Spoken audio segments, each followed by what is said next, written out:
Green GSM, hello. So good day guys, ang topic natin ngayon kung paano mag-apply sa Green GSM. Unang step na gagawin nyo, kapag meron kayo nakita sa mga social media na may post sila doon na Green GSM apply, na mayroon silang ilalagay doon na link, pwede kayo mag-register doon. And pwede rin kayo mag-register dito sa comment section ko. Meron na akong ilalagay na link doon. Mas maganda ako ang referral mo. Pwede mo ilagay doon yung pangalan ko, pati yung ID number ko. Then ilagay nyo doon driver.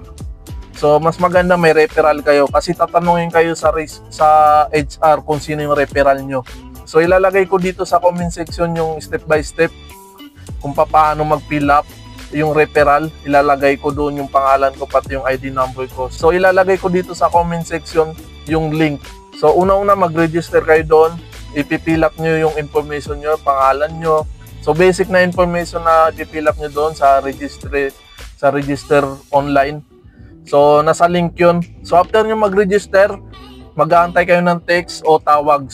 So tatawag dyan si HR kung kailan yung interview nyo.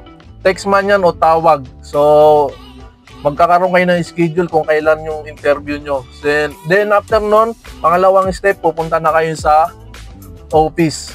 Sa office kung saan yung interview. So may office tayo malapit sa Depo 1 dito sa Caloocan. Kung malapit kayo dito sa Caloocan, meron tayong office dito.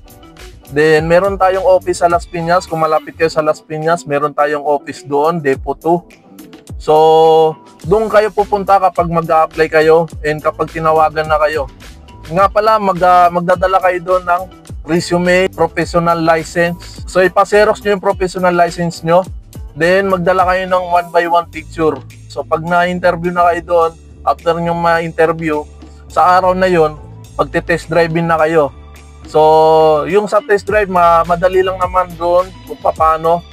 Ang gusto lang nila makita doon kung marunong ka ba talaga mag-drive ng sasakyan. So basic lang naman, paikutin lang kayo sa depo, paikutin lang kayo kung kaya nyo yung parallel parking, pati yung front and back parking. So yun, kailangan nyo lang yun magawa sa test drive.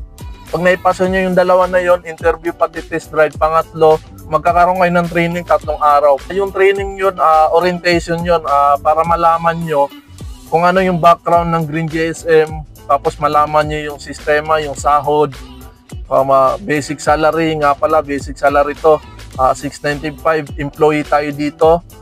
Then, meron tayong incentives, may pa-incentive si Green GSM. Yun, bukod sa salary, meron incentive. So malalaman nyo sa 3 araw na training. Pag natapos nyo yung 3 araw na training, so magiging ganap na kayong Green GSM driver. So yun lang guys, simple lang naman mag-apply dito. Yun lang naman ang step by step na gagawin paano mag-apply sa Green GSM. So kayo, magkita-kita tayo dito sa office, sa Depo 1, Depo 2. Then mas maganda talaga meron kayong referral. Nandito lang sa comment section yung referral ko. So ilagay nyo lang sa registration form link, no? Ilagay nyo lang driver, tapos pangalan ko, tapos ID number ko.